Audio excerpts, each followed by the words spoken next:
खर्ड्याच्या तिकडचे. तर तिकडून इकडं चाकरवाडीला चाललेली. तर आमच्या गावामध्ये थांबते ही दिंडी.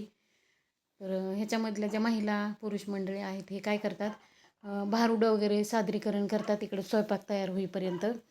तर हे बघा हा व्हिडिओ बायकांमध्ये बसून मी पहिल्यांदाच प्रयत्न केला आहे. कारण इकडं गावाकडे असं नावं ठेवतात म्हणजे मोबाईल बाईने हातात घेऊन उगाच ते सगळ्या माणसांसमोर शूटिंग करायची वगैरे.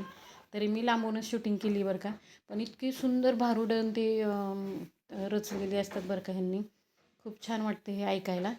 तर मी ह्याचा आवाज म्यूट केला आहे कारण ते जरा लांब होतं, ते त्यांचं बोलणं काय ऐकू येत नव्हतं एवढं. तर खूप भारी वाटतं. ह्या लोककला आहेत ना त्या ह्या वारीच्या माध्यमातून सुद्धा अजून प्रचलित आहेत. तर त्याचं खूप छान वाटतं बरं का. ह्या लहान मुलांना त्यांना ह्या कला बघायला मिळतात. तर असा अनुभव शहरात काही मिळत नाही फारसा. ते बघा सुंदर भारुडं हे करतात, ते सादरीकरण करतात महिला आणि पुरुष मिळून. बघा किती छान स्वच्छंदी अगदी मनमोकळेपणाने गाणं, नाचणं ह्या गोष्टी वारीमध्ये घडतात बरं का. त्यामुळं सगळं आनंदून जातं, वातावरण प्रफुल्लित होतं. आणि आम्ही बघणारे सुद्धा खूप छान ते बघितल्यानंतर खूप प्रफुल्लित होतो आहे. खूप भारी वाटतं आहे सगळ्यांना. सगळेजण गावातले बऱ्याच गल्लीबोळातले लोक इथे येतात बघायला. कारण प्रत्येक वर्षी यांचं हे सादरीकरण असतं. प्रत्येक वेळेला वेगवेगळे भारुडं ते तयार करतात बरं का. आणि सादरीकरण करतात भारुडाचं.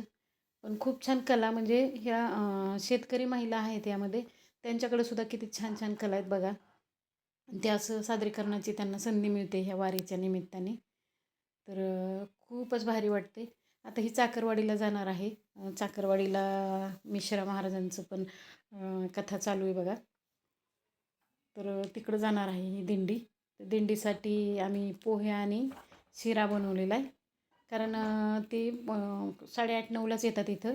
आणि जिथं मुक्कामी असतात तिथून नाश्ता करून येतात ते. त्यामुळे मी हे साधंच जेवण बनवलं आहे. धन्यवाद.